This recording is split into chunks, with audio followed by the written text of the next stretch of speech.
১,৫০০ বছর হয়ে যাচ্ছে প্রায়, এখনো পর্যন্ত এই বিবাড়িয়ার মাটিতে আপনারা যারা আছেন বলেন তো, গলা উঁচু করে যদি ডাক দেওয়া হয় রাসূলের ইজ্জত রক্ষার জন্য কাফনের কাপড়টা মাথায় দিয়ে ময়দানে নামতে হবে, বলেন তো নামার সাহস কাদের আছে? আছে না নাই? আর যদি এই সাহস না থাকে, মুসলমান না বেঈমান? তুমি নবীর উম্মত দাবি করো, সুন্নাহ মানো না, নবীর অপমানে তোমার হৃদয় কাঁদে না। তুমি নবীর উম্মত দাবি করো, সুন্নাহ মানো না, নবীর অপমানে তোমার হৃদয় কাঁদে না। তুমি বিজাতীয় সংস্কৃতিতে চোপেছ পরাণ, বিজাতীয় সংস্কৃতিতে চোপেছ পরাণ। তুমি কেমন মুসলমান, তুমি কেমন মুসলমান? নামাজের সাথে নাই পরিচয়, মানো না কোরআন, নামাজের সাথে নাই পরিচয়, মানো না কোরআন। তুমি কেমন মুসলমান, তুমি কেমন মুসলমান? ঠিক কিনা বল? তুমি সুদের টাকায় প্রাসাদে গড়ো, ঘুষ ছাড়ো না, দিন দুঃখী না খেয়ে মরে খবরে রাখো না। ঘুষ খেয়ে বিচার করো সাজিয়া প্রধান, ঘুষ খেয়ে বিচার করো সাজিয়া প্রধান। তুমি কেমন মুসলমান, তুমি কেমন মুসলমান? নামাজের সাথে নাই পরিচয়, মানো না কোরআন। তুমি কেমন মুসলমান, তুমি কেমন মুসলমান? ঠিক না বেঠি? ভাইরা আমার, আল্লাহ পাক রব্বুল আলামিন হাবিবকে ডাক দেয়া বলে, ফির এ আমার পয়গম্বর, তুমি যদি একটু চাও আমি আল্লাহ সবগুলোর ধ্বংস করব।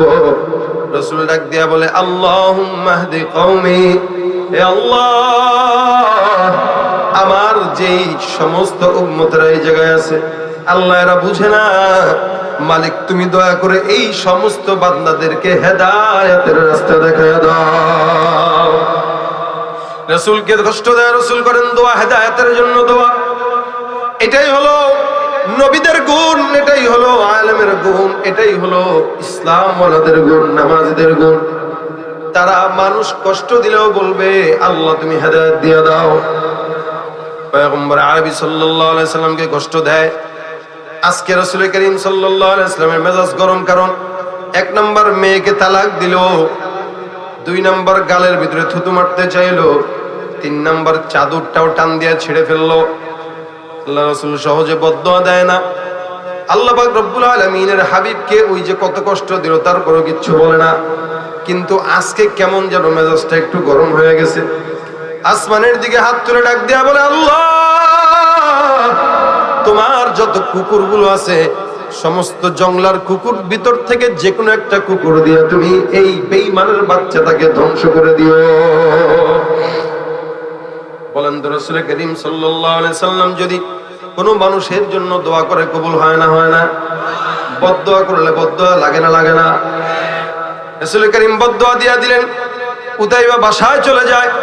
বাসায় যাওয়ার পর বাবা আবু লাহাবের কাছে ডাক দিয়া বলতেছেন, চাচা, আব্বাজান, আপনি যেমনে যেমনে বললেন তেমনে তেমনেই মুহাম্মদের সঙ্গে আচরণ করলাম। আমি হলাম আপনার একমাত্র, আপনার রক্ষামান, সম্মান রক্ষা করার মতো সন্তান। আবু লাহাব ডাক দিয়া বলে, তুমি এত কিছু মুহাম্মদের সঙ্গে করলা, কিন্তু মুহাম্মদ তোমার কিছু বলে নাই? না না, কি বলবে? তবে একটা কথা সর্বশেষ আসার আগে বললেন। মুহাম্মদ কি কথা বললেন? আল্লাহ রাসূলের কথা নকল করে আবার উতাইবা ডাক দিয়া বলে, আমি যখন রাসূলকে টান দিয়ে কাপড় ছিঁড়ে ফেললাম, মুহাম্মদ আসমানের দিকে হাত তুলে বলছেন, আল্লাহ, তোমার সমস্ত কুকুরগুলোর ভিতর থেকে একটা কুকুরকে এই কুকুরের পিছনে লাগায় দাও, যেন এটা মরে যায়।